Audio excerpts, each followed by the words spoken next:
안녕하세요. 얼마 전 이혼한 30대 여성입니다. 법적으로 완전히 남남이 된 지는 한 달이 채 되지 않았고요. 그래서 그런가 아직 무뎌지지가 않아서 지금도 생각만 하면 속이 너무 답답하고 그래요. 그런데 주변에는 다들 좋은 일을 앞두고 있는 친구들만 있다 보니 제 속 터지는 이야기를 할 수가 없거든요. 그래서 이렇게 찾아올 수밖에 없던 거니 이해해 주시면 감사하겠습니다.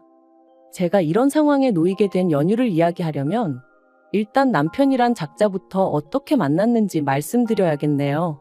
남편하고는 같은 대학 선후배 사이였어요. 물론 알고 지내는 몇 년 동안은 남녀 사이라기보다는 그저 오빠 동생에 불과했지만요. 그러다 본격적으로 연애를 시작한 건 제가 사회생활을 시작하고 얼마 지나지 않아 어머니가 돌아가셨거든요. 그런데 저는 어머니랑 사이가 정말 각별했어요. 아버지가 돌아가신 이후로 어머니가 재혼도 안 하시고 저 하나만 바라보고 저 하나만 지극정성으로 키워주셨으니까요. 그래서 대학 졸업하고 어엿한 사회인이 되었을 땐 이제 제가 받았던 그 사랑을 돌려드릴 생각에 얼마나 기뻤는지 몰라요. 그런데 그렇게 어이없는 사고로 돌아가시고 나니 솔직히 별의별 생각이 다 들더라고요. 이런 말 뭐하지만 그냥 따라가 버릴까 하는 마음까지 들었다니까요. 그런데 그때 그런 저를 붙잡아준 사람이 바로 지금의 남편이었어요. 지금 돌이켜 생각해보면 그렇다고 뭘 얼마나 대단한 걸 해준 건 아니었지만 아침 저녁으로 제 안부 물어주고 저 힘내라고 출근길에 저희 집 앞에 들려서 커피 들려주고 그런 세심한 챙김에 제가 많이 의지를 하게 되었던 거죠. 그리고 이런 상황을 알게 된 외가 식구들이 좋은 사람 같으니 한번 만나보라대요. 참고로 아버지 돌아가시고 어머니가 저 키우시는 동안 외가 식구들의 도움을 많이 받았어요.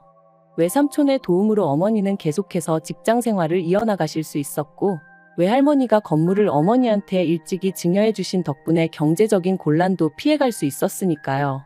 그래서 외가 식구들이 남편을 좋게 평가하고 있다는 사실도 제가 남편과 교제를 결심하게 된 결정적인 이유 중 하나였답니다.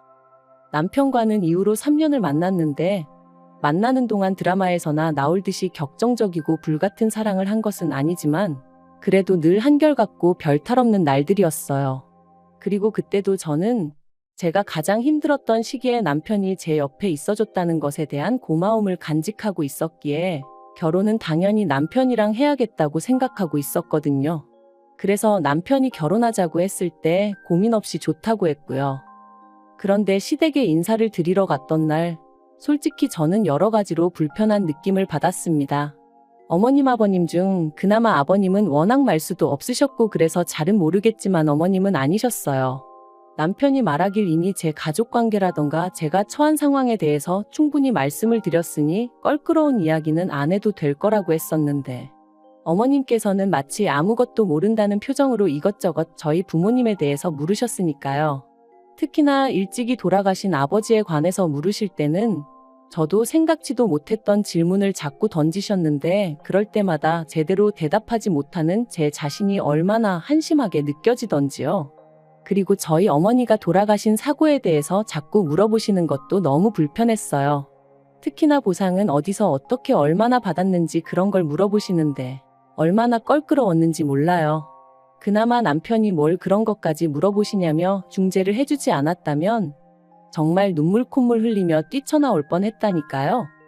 어머님은 저에게 부모님이 두 분 다 안 계시니 당신 아들은 처가가 없는 거 아니냐며 사위 대접도 못 받게 생겼다 그게 생각만 해도 속이 상한다 말씀하셨고 지금 돌이켜보면 그런 말씀을 아무렇지도 않게 하셨던 어머님이 예의가 없으셨던 건데 왜인지 그때는 제가 괜히 죄송해서 몸둘 바를 모르겠더군요. 그리고 그런 분위기가 조성되면서 졸지에 남편이 손해보고 결혼한다는 식으로 분위기가 형성되었고 그렇게 얼떨결에 집도 차도 제가 해가게 되었습니다. 물론 집도 차도 전부 다 남편 이름으로 해야 된다는 어머님의 억지는 따르지 않았지만요. 아무튼 그렇게 신혼살림을 차렸고 남편과의 사이는 예전과 다를 바 없이 무난했어요. 하지만 그런 저희가 한 번씩 부딪힐 때가 있었는데 그건 바로 시댁 이야기, 돈 이야기가 나올 때였습니다.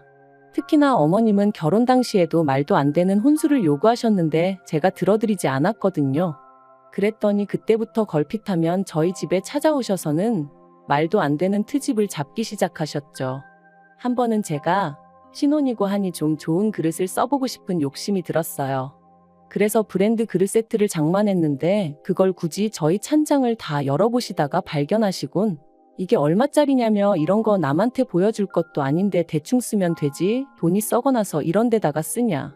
또 제가 좋은 브랜드 가방이 몇 개 있었는데 그걸 어머님이 저 몰래 저희 드레스룸을 뒤지시다 발견하시곤 지는 아주 쌓아놓고 살면서 지 CM이랑 신우는 한 개를 안 사주냐며 제가 어머님과 신우 수준을 무시해서 그렇다는 억지를 쓰기도 하셨죠. 그리고는 어떻게든 제 걸 뺏어가려 하시는 걸 저도 목에 핏대 세워가며 안 된다고 막은 적도 있네요. 하지만 그래도 이때까지만 해도 또 시작이구나 하고 넘길 정도의 수준이었는데 지난 연말이었어요. 어머니가 돌아가시고 어머니 앞으로 되어 있던 건물이 저에게 왔는데 사실 말이 건물이라고 하지만 4층짜리의 소위 꼬마 빌딩이라서 제가 앉은 자리에서 떼돈을 벌고 그런 것은 아니에요. 그저 직장 생활로 버는 수입에 별도로 월세가 들어오니 조금 더 여유가 있는 정도였지요. 그런데 무슨 이야기를 하다가 그 월세 이야기가 나왔고 어머님이 제가 그 월세를 관리한다 하니까 그게 무슨 말도 안 되는 소리냐고 하시더라고요. 왜 월세를 네가 관리하냐 그러면 내 아들은 뭐냐 하시는데 저뿐만 아니라 이때는 남편도 황당함을 감추지 못하더라고요. 결혼 전부터 줄곧 제가 해오던 건데 그리고 건물이 제 거니 당연한 거잖아요. 하지만 이런 제 상식이 어머님께는 통하지 않았습니다. 어머님은 제가 남편을 무시하는 거라는 둥, 결혼했으면 공동재산인데 왜 저 혼자 독식하냐는 둥의 말도 안 되는 말씀을 하시며 저에게 화를 내셨으니까요. 그리고 이 일로 어머님과 제 사이의 감정의 골이 깊어져 연초까지 그 어떤 연락도 주고받지 않았죠. 설에도 찾아가지 않았어요. 아니 정확히 말하자면 어머님이 설에도 오지 말라고 하시더라고요.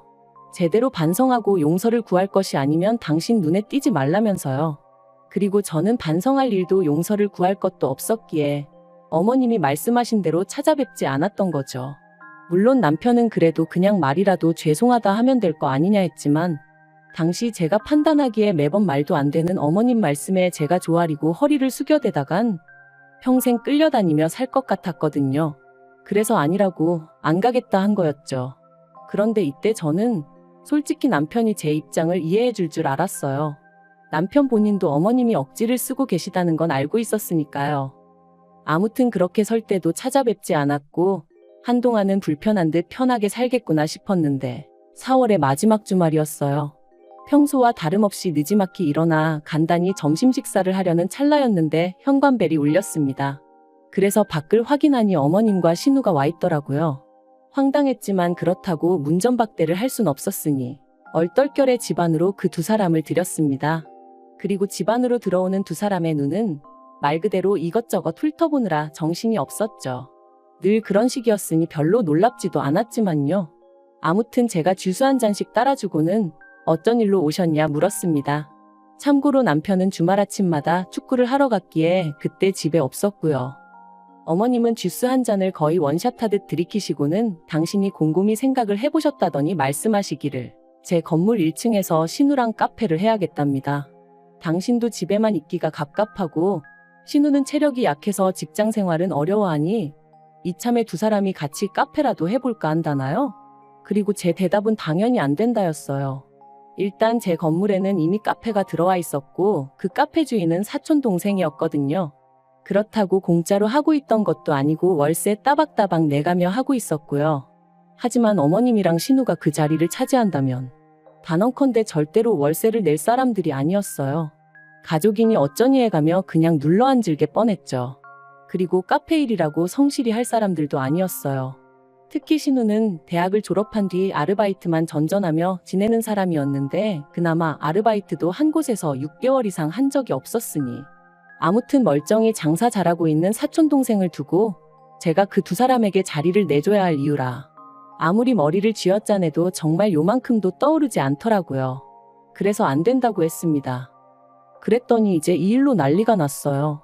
어머님은 저더러 너는 CM이 알기를 뭘로 알길래 이거 하라 저거 하라 하면 한 번을 내하는 법이 없냐며 이래서 부모가 중요한 거다 가정교육이 중요한 거다 하시는데 어이가 없었죠. 그래서 저도 그럼 신우는 부모님이 두 분 다 계셔서 저러고 사냐 했더니 이제 내 딸이 뭐가 어때서 그러냐며 악을 쓰시더라고요. 그리고 이때는 저도 부모 어쩌고 하니까 솔직히 눈에 뵈는 게 없었거든요. 그래서 어머님 떨어 차라리 저한테 부탁한다고 사정이라도 하시면 모르겠는데 저한테 뭐 맡겨놓으셨냐고 뭐가 그렇게 당당하시냐고 동네 양아치도 이렇게 뻔뻔하게 돈 뺏으려 들지는 않겠다 뭐 그런 식으로 비아냥거렸네요. 사실 돈 몇 푼 가지고 유세 부리는 게 얼마나 꼴값이고 우스운 일인지 아는데 자꾸 저를 무시하고 드니까 저도 그렇게 말이 나갔던 거죠. 아무튼 그러고 나니까 어머님이 저한테 쌍욕을 퍼부으시며 신우 데리고 나가셨어요. 하지만 끝난 줄 알았던 상황은 끝이 아니었습니다. 한동안 심장이 벌렁거리고 가라앉지 않고 있었는데 생각보다 일찍 남편이 들어왔어요. 그리고는 좀 전에 어머님이랑 통화를 했다며 저더러 어머님더러 돈 없으면 납작 엎드려 기라 그랬냐는 겁니다. 어이가 없어서 당신이 아는 내가 그런 말을 할 사람이냐 그랬어요. 그랬더니 그럼 뭐 어머님이 거짓말이라도 하셨다는 거냐며 이러나 저러나 제 잘못으로 몰아갔고요. 그리고는 급기야 남편이 어머님 기분 좀 맞춰드리고 살면 안 되냐면서 어차피 저는 어머니도 안 계신데 그럼 그냥 시어머니를 어머니다 생각하고 따르면 되지 않냐고 자기 어머니 그렇게 나쁜 사람 아니네 어쩌네 하는데 정말이지 뭐라고 말을 해야 할지 모르겠던걸요.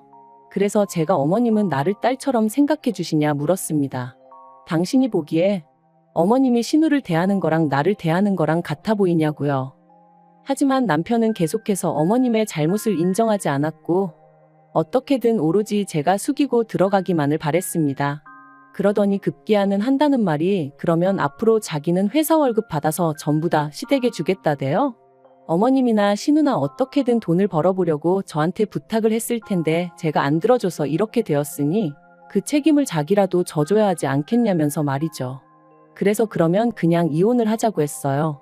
이혼하고 아예 시댁에 들어가서 당신 부모님이랑 여동생이랑 걷어먹이며 살라고요. 막말로 내가 무슨 자원봉사자도 아니고 당신이 지금도 우리 가정에 기여하는 바가 되면 얼마나 된다고. 그런데 이제 월급까지 안 가져오겠다 하니 그럼 내가 당신을 왜 걷어먹여야 하냐? 나 그런 취미 없다. 그러자 남편이 저더러 말하는 싸가지가 있네 없네 하더니 그대로 자기 핸드폰하고 차키 들고 나가는 거 있죠? 그래서 나갈 테면 나가라고 그리고는 저도 바로 현관 비밀번호 바꿔버렸네요. 그런데 지 잘났다고 나갈 땐 언제고 다음날 저녁이었는데 현관문 밖에서 삐리릭 소리가 나더라고요. 그래서 인터폰으로 내다보니 남편이었어요. 그래서 제가 거기서 뭐 하냐니까 왜 현관문이 안 열리냐면서 비밀번호 바꿨냐고 성질을 내대요.